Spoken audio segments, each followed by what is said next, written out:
some are still saying the idea of members of the Electoral College denying Mr. Trump the presidency is a reality, and they ought to. A group of celebrities in Los Angeles is trying their hardest to get the electors to do that. Watch. You and just 36 other conscientious Republican electors can make a difference by voting your conscience on December 19th. And thereby shaping the future of our nation. I'm not asking you to vote for Hillary Clinton. I'm not asking you to vote for Hillary Clinton. I'm not asking you to vote for Hillary Clinton. As you know, the Constitution gives electors the right to vote for any eligible person. Any eligible person, no matter which party they belong to. But it should certainly be someone you consider especially competent. Especially competent to serve as President of the United States of America. Well, Larry Lessig is a Harvard constitutional law professor who made a brief run for the 2016 Democratic presidential nomination. And he says 20 Republican electors will not and should not vote for Trump. He joins us now from Reykjavik, Iceland. Mr. Lessig, thanks a lot for coming on. So you wrote a long and I thought interesting and smart piece. Oh, thank you. There's a bit of a delay. You wrote the smart piece, I thought, in the Daily Beast, explaining why this is constitutionally viable and why you think it's a good idea. And some of it made sense. Here's one part that didn't make sense to me. One of your justifications for the electors basically overturning the results of the election was this. You said the winner-take-all rule for allocating Electoral College votes, which is not required by the Constitution, radically skews the voting power of citizens based simply upon where they live. That fact, you said, did not exist or was not apparent on November 8th. And I guess my point would be it was apparent on November 8th, and both campaigns knew the rules, and Hillary spent over $1 billion trying to win according to those rules. So why would we call that unfair? Well, what wasn't apparent, because this is an idea that now has become quite pressing, is that this system conflicts with a more fundamental principle of winner-take-all, of one person, one vote. And it's that idea which I think would lead some people to say, you know, what the heck, we've only had this happen twice before, that the winner of the popular election was not the winner in the Electoral College. And why should that be the precedent that should determine who the president should be? Right. I understand that. But it does seem like maybe that's a conversation we would have before the election, before, you know, 62 million people voted for Donald Trump. Sure. It does seem basically unfair to change the rules after it's over. Yeah, so the point that we're making is just simply that these electors have a constitutional power granted by the framers. This was their vision to make a judgment about whether to confirm the results that would come from whatever this process is.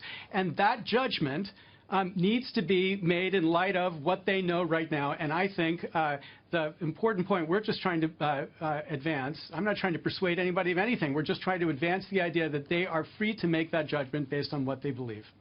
Well, actually, you go on to try to persuade people to vote a certain way. You say, and I'm quoting now, you say there's a strong argument, a correct argument, I believe, that if an elector cannot vote for the candidate to whom she is pledged, she ought to vote for the next best candidate. That candidate clearly is Hillary Clinton in every state. And it is my view that if an elector is unable to support Trump, she has an ethical obligation to vote for Clinton. Now, that's not really constitutional analysis. That's advocacy. That's not really a legal argument, is it?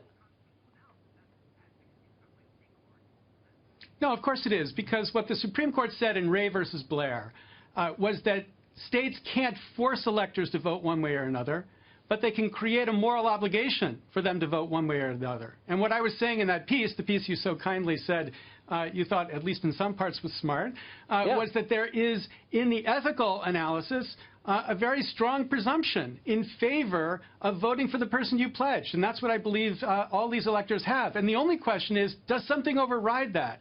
And I agree that you might say that the equal protection argument is new and that shouldn't override it. But the real issues that are of concern to Republicans, I think, from what I've heard from people speaking to them, are the issues about the unwillingness to give up the conflicts, to violate the foreign bribery clause, or the issues of the Russian election. These are issues that should weigh on the conscience of an elector and lead the elector to ask, does it make sense for me to vote as I'm pledged, or do I have an obligation because of my conscience to vote for another Republican?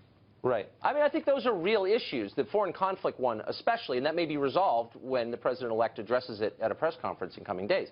But my question to you, just as an American and someone who's paying close attention to the country, what do you think would happen if a group of 538 people basically nullified the results of an election in which over 100 million people participated? Wouldn't that be evidence, in fact, wouldn't that be conclusive evidence this is really an oligarchy and not a democracy? And wouldn't that cause chaos? I mean, it would, right?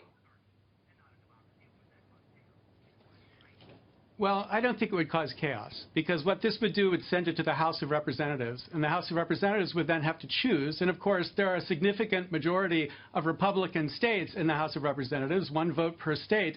So I don't think the result would result necessarily in not a Republican being elected, maybe even not Donald Trump being elected. But the real point is this process is what the framers gave us. You don't like what the framers gave us, I get it. Let's amend the Constitution. But this process, where they would have the right to make this independent, nonpartisan judgment, is what we've inherited here, right? Now, I understand the anxiety here, but look, let's go back to 2000. One justice of the Supreme Court stopped a process so that the person who won the majority vote didn't even have a chance to see whether, in fact, he also should have won Florida. There wasn't a riot because of that, right? There wasn't the end of democracy. Here, the only thing that we're talking about is the process that the framers gave us to say these people have a judgment they need to make. And I think we ought to let them make that judgment without threats from Donald Trump or without a process that makes them seem like they're supposed to be just cogs in a wheel. Right. They are officers. They're people. You got to go. Mr. Lessig, our satellite's going down from Reykjavik. Thanks a lot for that. I appreciate it.